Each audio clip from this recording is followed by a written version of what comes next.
Hello and welcome. I'm Sarah DeHaven, and this is The Rules of the Game, a series created especially for the Willfully Evolving Woman. If you've just found this video, be sure to revisit the introduction episode either now or after listening to this one. And for those of you who are ready to get started, let's dive right in. Alright, so the first principle rule is mentalism. This is the most foundational to all the other principle rules that govern this reality. You could easily see it as the principal of all the principles. This is because, as stated in the KYBALION, the all is mind, the universe is mental, aka the entirety of this reality, including our universe, is a mental construct. It is consciousness. Let's continue to read this brief passage on mentalism, which we could also refer to as consciousness. This principle embodies the truth that all is mind. It explains that the all, which is the substantial reality underlying all the outward manifestations and appearances which we know under the terms of the material universe, the phenomena of life, matter, energy, and in short, all that is apparent to our material senses, is spirit, which in itself is unknowable and undefinable, but which may be considered and thought of as a universal, infinite, living mind. It also explains that all the phenomenal world or universe is simply a mental creation of the all, subject to the laws of created things, and that the universe as a whole and in its parts or units has its existence in the mind of the all, in which mind we live and move and have our being. This principle, by establishing the mental nature of the universe, easily explains all of the other varied mental and psychic phenomena that occupy such a large portion of the public attention, and which, without such explanation, are non-understandable and defy scientific treatment. An understanding of this great hermetic principle of mentalism enables the individual to readily grasp the laws of the mental universe and to apply the same to his well-being and advancement. The hermetic student is enabled to apply intelligently the great mental laws instead of using them in a haphazard manner. With the master key in his possession, the student may unlock the many doors of the mental and psychic temple of knowledge and enter the same freely and intelligently. This principle explains the true nature of energy, power, and matter, and why and how all these are subordinate to the mastery of mind.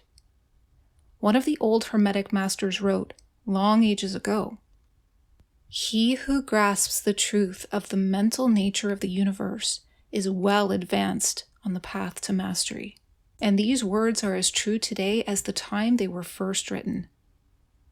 Without this master key, mastery is impossible, and the student knocks in vain at the many doors of the temple. Now that we've read the entry, let's break down some quotes and make sense of what exactly is being said in this passage. All is mind. We can notice that even modern science, which lags behind in many respects due to its left hemisphere dominant approach to discovering how reality works, has touched on the realization that this reality is consciousness, aka mind, as this entry of the KYBALION refers to it as.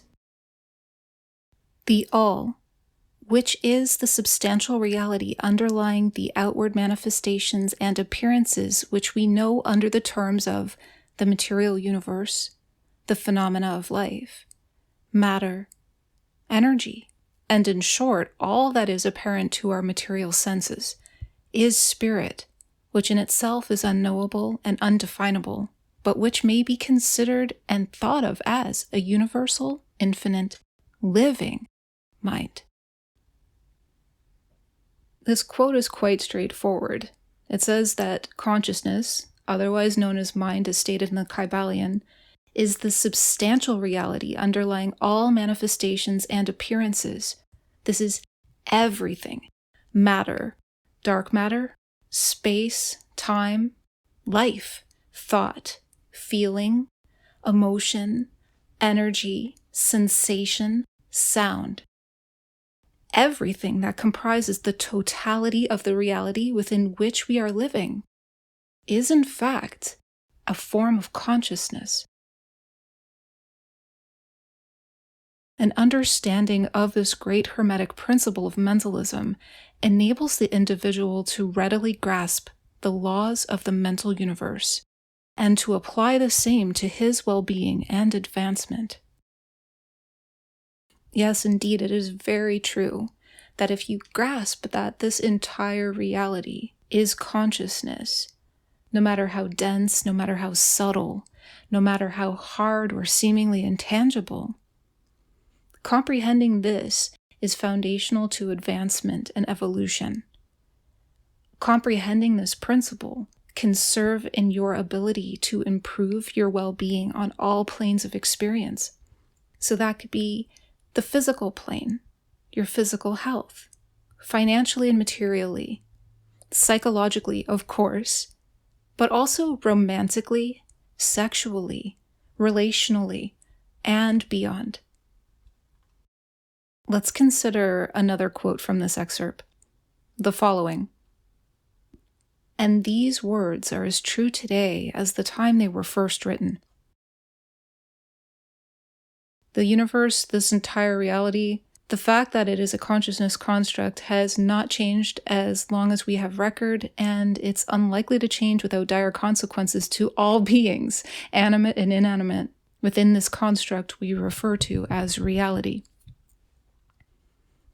As I've said in the beginning of this series, these principal rules are immutable. They are timeless. Let's continue on. This principle explains the true nature of energy, power, and matter, and why and how all these are subordinate to the mastery of mind. One of the old Hermetic masters wrote, long ages ago, "He who grasps the truth of the mental nature of the universe is well advanced on the path to mastery." Mastery of mind can be subtle or significant, within your own mind and in the physical world. All that exists begins as an idea in the mind. The quality of what manifests will be determined by the quality of the mind that conceived it. Mastery of mind serves in the transmutation of psychological maladies into more benign and beneficial forms. As we develop the quality of our mind through cultivating mental health, wisdom, and clarity, we stand to evolve at ever-increasing greater states of beneficence, beauty, honor, and effectiveness. What is conceived in the imagination can more congruently be in the physical, whether that is within your very own body or what you create in other planes, such as physical, spiritual, emotional, relational, and so on. Let's consider this principle from the point of view of sex and orgasm.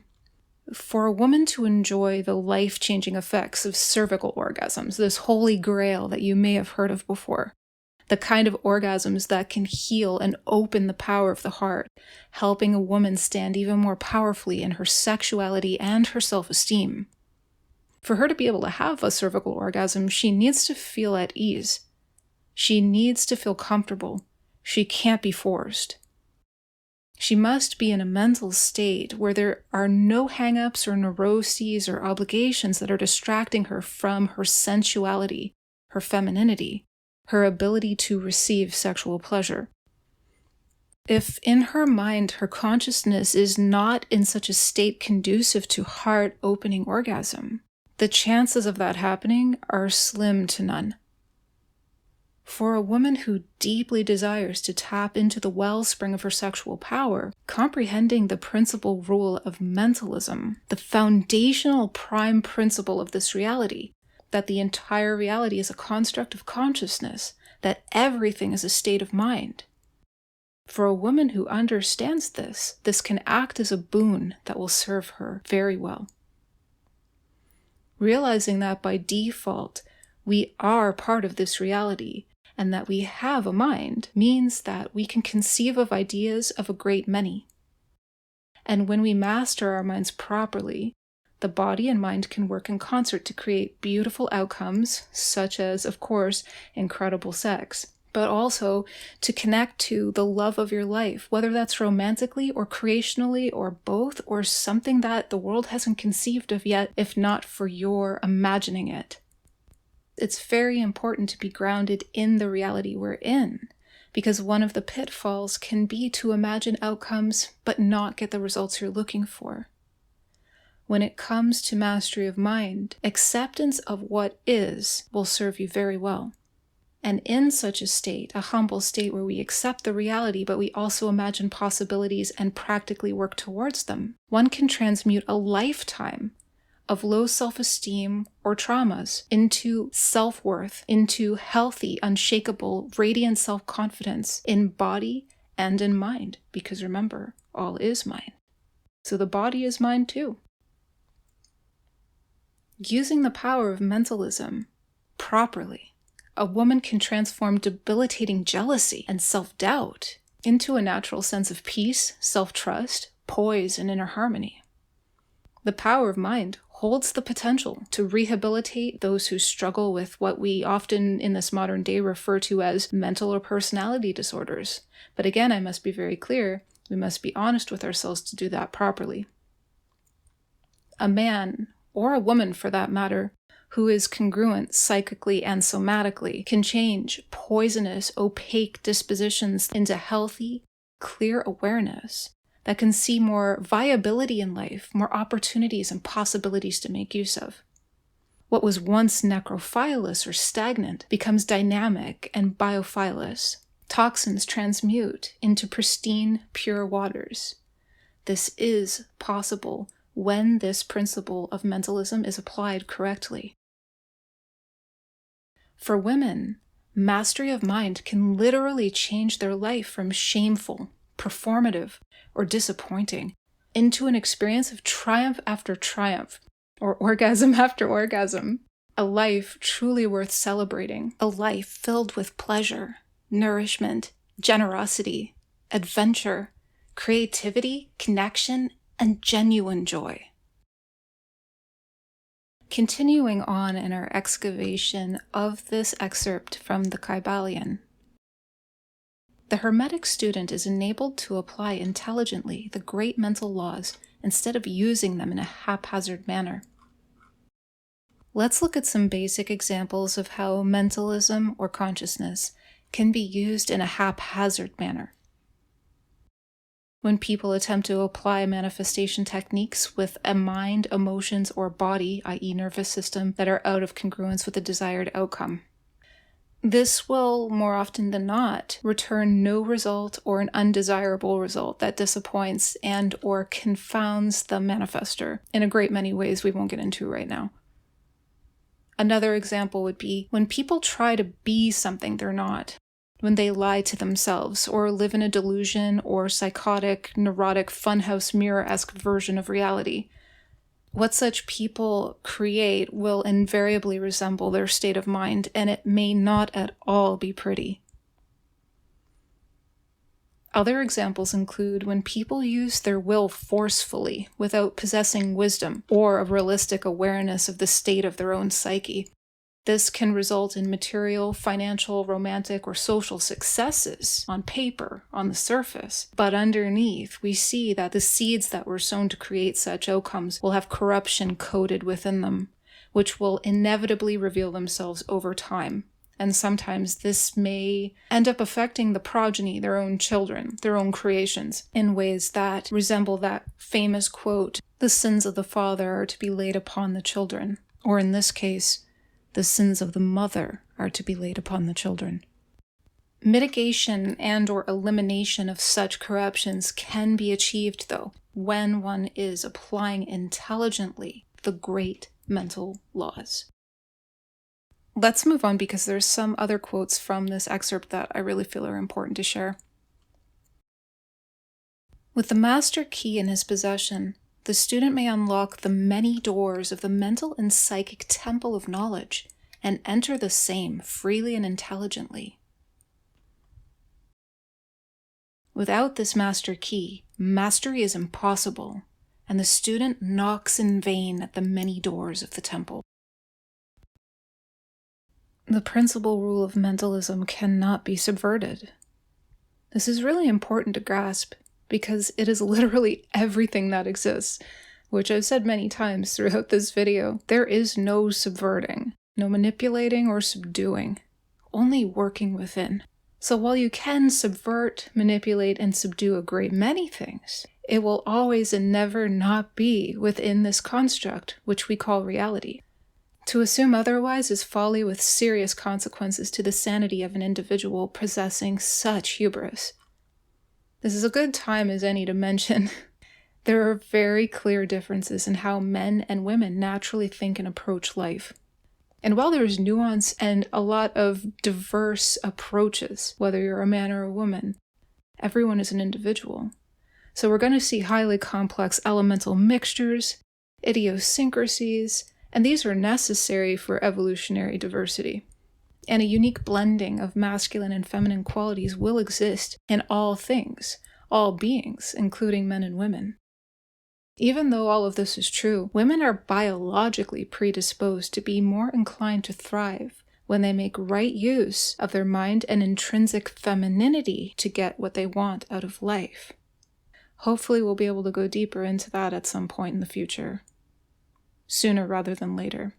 But to summarize, qualities like subtlety and indirectness, influence and allure, sweetness and vulnerability, beauty and humility, wisdom and intuition, these feminine qualities, when used rightly and conscientiously, they create fertile soil from which the seeds of this consciousness-based reality through you can flourish. In practical terms, when a woman is aware of her mind and the rules of the game, while adhering to moral precepts in order to develop the quality of her character and conduct, her psychology improves, her mental health improves. Her ability to get higher quality iterations of her desires invariably improves. Her ability to hear and to relate to and to respect others, as well as to receive such treatment in kind, this improves. A woman with a beautiful mind benefits everyone, including herself, the men in her life, the man in her life, her children, biological or artistic creation, and of course, everyone else she touches and influences through her standing as a living paragon of her selfness. Life itself is an evolutionary process, and so there's no need to become transfixed on perfection as an end goal. Rather, may I suggest to look at it as a process of perfecting, purifying, refining, beautifying, in a way no superficial beauty treatment ever could hope to match, at least for now. An inner beauty will always supersede outer beauty if the outer beauty is built by an ugly, ailing mind. You would do well to remember that.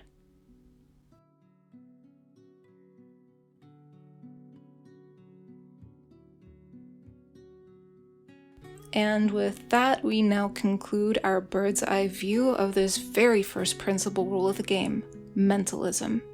I hope you're still with me, because if you can grasp even just a bit of what this principle means, and the potential implications of what this principle means, then you're well on your way to mastering what is required to increase not only the possibility of obtaining your desires, but also the level of quality of how those desires will iterate. Those most closely held desires that you can feel in your heart, your soul, and your womb. The likelihood increases, both in possibility and in quality, all by mastering yourself and comprehending the rules of the game. So be sure to stick with me, because next we will be continuing our overview of the rules of the game, those principles that govern our reality. And the next principal rule is known as correspondence. Correspondence is another brick in the strong foundation that you are building. Comprehending the principle of correspondence will support in your efforts to create, manifest, and embody those requisite virtues and faculties that will serve in bringing about the most satisfying and enduring levels of success that resonate most beautifully with the song of your soul, where your deepest and most closely held desires reside. So if you haven't already, make sure you're subscribed to the Willfully Evolving Woman and turn on notifications for our channel. That way you'll be able to catch the next episode right away. Thank you so much for being here. Remember, you have the power to heal. You have the power to foster life, to inspire and truly love most beautifully when you've come to master yourself and this game that we call life. I believe in you, and I hope you do too. See you in the next one.